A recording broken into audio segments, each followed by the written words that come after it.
Hey, what's up, everybody? This morning, man, I just started a bear of a book. Yesterday, I'm like, hey, Emmy, my little daughter who's 3, I said, what do you want? You want Leonardo da Vinci, Benjamin Franklin, or Albert Einstein? She said, Da Vinci, in a voice that was kind of cute and funny. So I dive into this book today, and one thing that, Walter Isaacson, who writes these freaking huge biographies of these guys and girls, he, basically just said that what we learned, what we got from Da Vinci was this willingness to always be curious, always to challenge new ideas, and these type of lessons are something that we can follow in our own lives, and also that what we want our children or the people, that we are close to also have that kind of mindset and that kind of thought process with everything.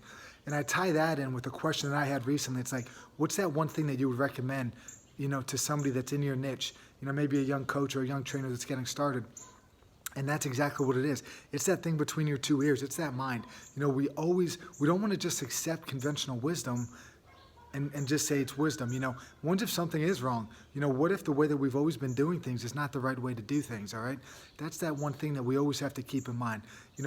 Just because we always did it, just because, say, at football, back in, say, the 50s or 60s, it was just crushing people, running them until they threw up, right?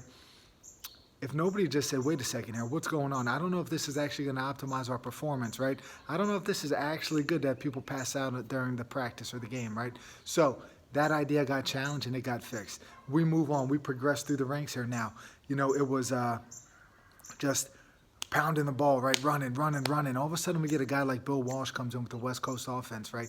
And he starts to spread the ball around a little bit more, starting to do different things. He challenged conventional football wisdom and created a new system here that his coaching tree right now is just filled with current coaches, tons of Super Bowl champs, things like that. He challenged conventional thought, conventional wisdom, and it led him to be one of the greatest coaches of all time. And then even fast forward a little bit into tackling now, right? We're not tackling like we used to. 10 years ago, roughly, maybe we'll say Pete Carroll with the Seahawks, they started drilling these new ideas and started educating coaches on a new style of tackling. They weren't afraid to challenge conventional thought, and what came out of that was a better and hopefully safer game.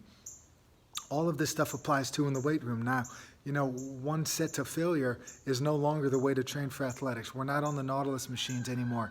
We're not, we're not doing static stretching and calling that a warm-up. We figured out ways, we challenged those thoughts, we figured out ways to kind of be better and optimize performance. And now as my young daughter here, who, as we circle back to her, she's 3 years old and she's about to go into school.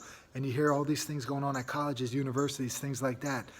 Kids aren't able to challenge certain ideas that they want to challenge and do it safely. There's always these repercussions. And, moving into, she's only going to be in preschool, right? But still, it's like these ideas, when you're looking at schools and when you're trying to find something, you want a school, you might like their values, but let's just say there's one value there that my daughter might not like. And I want her to be in an environment that she's going to be able to challenge that thought, right? She's going to be able to challenge that without any repercussions, to have these open dialogues. When you read about these, it's conversation, it's dialogue that what kind of cures problems and builds relationships with people. And I hope that we're able to move forward with that, whether you're coaching football, whether you're coaching people in the gym here, or whether or not you're a parent who's trying to survive and trying to teach a kid, to have an open mind and not just accept conventional wisdom, right? That's what we're all hoping for as a parent, man. Hope you guys like this one. Chris Flick Podcast, check it out. It's available everywhere. Here's a little quick hitter, short one. Peace, everybody.